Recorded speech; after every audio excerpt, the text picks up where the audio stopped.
Assalamualaikum, salam sejahtera. So ini adalah video ringkas berkenaan dengan physical properties of materials. Boleh kita boleh habiskan topik ini sebelum kamu punya test sebab dia masuk sikit lah dalam tu. Untuk topik ini, dia lebih kepada banyak membaca lah. Dia tak ada banyak calculation dan sebagainya lah untuk kamu. So as long as kamu faham dia punya konsep dan dia punya property tu, then should be okay. Okay, untuk introduction, saya dah bincang sikit hari tu. Basically, mechanical properties dan physical ataupun chemical properties ni boleh dibezakan beginilah. Mechanical properties ada strength, ductility dan sebagainya itu. Ini adalah apabila kita bagi satu load daya lah kepada material tu, sama ada kita tarik dia ataupun kita compress dia, kita twist dia, bending dia, kita nak cuba bengkokkan dia dan sebagainya, itu akan menghasilkan mechanical property values, ductility dan sebagainya. Physical ni lebih kepada benda yang lain lah, seperti suhu, seperti elektrik kan? Kita buat aliran elektrik dalam dia dan tengok apa yang jadi dalam dia, termasuk juga chemical properties dalam ni, so corrosion kan. So all of this kita kategorikan sebagai physical atau chemical properties. So kita akan bincang hari ni physical and chemical properties saja. Mechanical properties kita dah cover hari tu. Okay, dalam ni ada 4 je lah yang saya basically, bukan 4, ada berapa tu? 6 yang kita nak go through: density, electrical, magnetic and optical properties, thermal sikit dengan corrosion resistance. Okay, saya dah highlightkan benda ni, physical property ni, physical forces other than mechanical, maksudnya yang selain daripada bagi daya lah. Selain daripada tu dikira sebagai physical properties. Kenapa pentingnya physical properties ni? Sebab bila kita faham mechanical properties, kena juga tahu physical properties, sebab ia juga sebahagian daripada benda yang kita nak consider bila kita nak manufacture, bila kita nak hasilkan dia lah. So untuk for example in machining, thermal properties of the work material determine the cutting temperature, which affects how long tool can be used before failure. So kita kena tahu bila ada suhu yang tinggi, sama ada boleh bagi kesan kepada kita punya tool ke tak kan. Mungkin bila makin tinggi dia punya property dia boleh berubah, menyebabkan mungkin dia jadi lebih tumpul dengan mudah dan sebagainya. So ini antara benda yang kena consider. In microelectronics, electrical properties of silicon and how these properties can be altered by chemical and physical properties is the basis of semiconductor manufacturing. Sama juga kenapa adanya semiconductor punya material adalah kerana mereka memikirkan tentang function yang nak dihasilkan melalui bahan elektronik tersebut kan. Okay. Physical properties ini contoh-contoh daripada atas sampai ke bawah, contoh saja, tak perlu hafal, sekadar nak tahulah kan perbezaan-perbezaan. So contohnya electrical conductivity ni, silver, copper, gold antara yang very good electrical conductivity. Tapi memandangkan silver dan gold ni mahal, kita banyak guna copper di dalam wire-wire kabel. First, kita nak bincang tentang density ni. Apa pentingnya density? Kita go back, apa itu density? Basically, mass per unit volume. So, unit volume, kita mass, kilogram, unit volume, meter kuasa 3. Dan dia, bila dapat tu adalah kita punya density. Kenapa pentingnya? Sebab dari situ kita boleh dapat gambaran lah dia punya atomic packing dia kan. Cuma, kenapa pentingnya di dalam secara skala besar ni? Ialah ia berkaitan dengan strength to weight ratio ni. Okay, so bila density ni, kalau tinggi density, selalunya lah dia punya berat dia pun dia tinggi kan, sebab dia punya equation dia density is mass over volume kan. So basically mass tu tinggi, density akan tinggi. So tu yang kita akan selalu nampak lah, besi berat. Maksudnya kita boleh anggap dia sebagai yang dense material juga lah kan. So kenapa penting kita tahu ni? Sebabnya ada satu istilah kita panggil sebagai strength to weight ratio. Apa benda ataupun setengah orang panggil specific strength.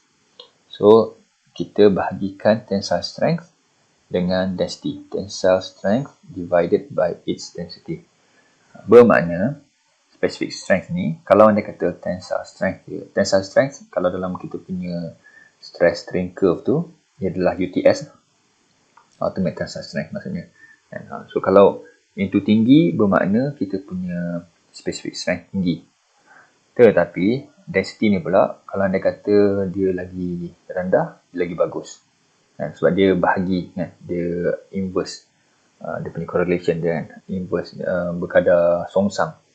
Bermakna density lagi rendah, lagi bagus lah. Apa yang dimaksudkan kat sini, kalau anda kata material tu ringan, tetapi dia punya UTS dia tinggi, maka specific strength dia tinggi. Dan ni adalah lagi disukai lah. Sebab kalau contohnya kat kereta kan, kalau kereta tu boleh keras tapi dia ringan, bagus lah. Itu yang kita nak. Dia boleh tahan dengan kuat. UTS dia tinggi, tapi sebabkan density dia rendah, mungkin sekarang ni masih lagi banyak guna steel, walaupun steel ni berat, dia punya density dia tinggi, tapi dia dah cuba tukar dengan material yang lain seperti magnesium. Sebab magnesium ni specific strength dia tinggi, tapi sedikit mahal lah. Okay, ni contoh. Kalau kita tengok ni tepi ni contoh-contoh material, dan yang sini adalah kita punya tensile strength over density, so specific strength lah. So, kita boleh tengok kalau graphite dengan epoxy tinggi, boron dengan epoxy pun tinggi, tapi makin lama dia makin turun. Steel ni rendah sebab dia punya tensile strength bagus, density dia tinggi, so dia jadi specific strength tak berapa bagus lah. So ni contoh lain pula, modulus, elastic modulus bahagi dengan density, menggunakan ini kan. So boleh tengoklah perbezaan dia. Okay, ada pula kita kena faham specific strength ni dia is a function of temperature. So walaupun specific strength dia at room temperature dia bagus, tak bermakna pada suhu tinggi dia kekal saja. So generally speaking, ni kita punya specific strength kan kat atas ni. Ini adalah temperature dalam Fahrenheit. So senang ceritanya, lagi tinggi generally dia akan turun sikit kan? Tapi still masih tinggi lagi lah. Kalau contohnya yang ni kan, dia turun sikit, yang lain pun turun tapi dia masih lagi atas lagi. Okay, so this is how you can consider sama ada material tu boleh kekal ke tak dia punya specific strength tu berdasarkan temperature. Kalau tengok sini Celsius kan, so dibandingkan lah. Ini penting sekiranya material tu berada di temperature yang high temperature environment lah, macam boiler dan sebagainya lah, sampai 1000 ke, so kena consider lah ni. Kalau main dengan room temperature tak perlu risau lah, kita just tengok yang biasa punya. Okay, next, electrical properties. Ada basically apa maksud electrical properties ni, sama ada dia boleh conduct ataupun dia jadi insulator. Dan kalau kita boleh conduct elektrik tu bermakna elektrik senang lalu melalui dia lah. Tapi kalau anda kata elektrik susah nak lalu melalui dia, kita panggil sebagai insulator. Okay. In solid, discharge carriers are electrons. So ni yang kita pentingkan lah. Liquid solution kita panggil positive and negative ion. Tetapi manakala kita cerita tentang material, solid material lah, dan metal, ceramik dan sebagainya tu, kita perlu tengok pada elektron. Okay, so ni adalah apa yang kita sebut tadi. A conductor has high conductivity. Boleh alihkan elektrik. Insulator ni macam gelas atau vacuum, low conductivity. Gelas tak mampu nak gerakkan elektron tu dengan sebaik mungkin. So electrical resistivity ni pula adalah sifat di mana terbalik lah. Meaning kalau anda kata dia resist electrical current tu, bermakna dia ke arah insulator. Tapi kalau anda kata resistivity dia rendah, dia adalah conductor. Cuma yang menariknya, kita tengok kat sini, for metals, resistivity increases with temperature. Bermakna kita cuba bayangkan kan, metal ni bila dia bagi temperature, dia akan bergegar kan. Awalnya bergegar juga sikit je, tapi makin banyak temperature kita bagi, dia dapat energi tu, dia bergegar lagi banyak. Bermakna dia macam ni lah, sebabkan dia bergerak tu, elektron susah nak lompat dari satu atom ke satu atom kan. Cuma ingat balik, dalam metal ni kita ada metallic bond kan, bermakna dia ada sea of electrons. Cuba ingat balik kan. So sea of electrons ni bila banyak atom tu bergegar lagi rawak kan, lagi ganas lah dia punya pergerakan tu, menyebabkan elektron tu susah nak lompat dari satu atom ke atom lain, menyebabkan dia punya resistivity dia meningkat. Okay, so metals are the best conductor, that's why selalunya dalam wire kita guna copper lah kan. Tapi kalau ceramic dengan polymer ni dia sebagai insulator. Tak bermakna insulator ni tak bagus So certain benda memang kita nak insulate, kita nak elakkan elektrik melaluinya kan. Jadi kita gunalah material-material seperti ceramic ni untuk elakkan daripada elektrik mengalir. Semiconductor pula dia adalah bersifat antara dua kan. So most common semiconductor material is silicon. Sebab apa? Sebab dia ada banyak kat dalam nature dan low cost and ease of processing. Tak susah nak proses dia. What makes semiconductors unique is the capacity to significantly alter conductivities in the surface chemistries in very localized areas to fabricate integrated circuits. Dia punya sifat ni boleh dibuat secara lokal, maksudnya spesifik kat bahagian tu saja. Jadi sebabkan tu bagus untuk circuit lah, sebab circuit kecil. Yang seterusnya berkenaan dengan magnetic properties. So magnetism is a phenomenon by which materials exert an attractive or repulsive force on the other materials. Dan magnet lah basically kan, mungkin boleh faham lah. Keyword kat sini attractive ataupun repulsive force on other material. So ada dua jenis magnetic material, satu soft magnetic material, lagi satu hard magnetic material. Soft ni can be easily magnetized and demagnetized. So benda tu ada sifat magnetic property tetapi dengan mudahnya boleh ditukar lah. Untuk yang hard magnetic material ni dia permanent, macam yang magnetic yang kita selalu buat eksperimen tu dikira sebagai hard magnetic lah kan. Dia macam kekal sifat dia tu. Contohnya permanent magnets in loudspeakers kan. Seterusnya berkenaan dengan optical properties. Kita punya definition ni ialah interaction of materials to refraction, reflection and absorption of light. Tu je keyword dia. Refraction, reflection and absorption of light.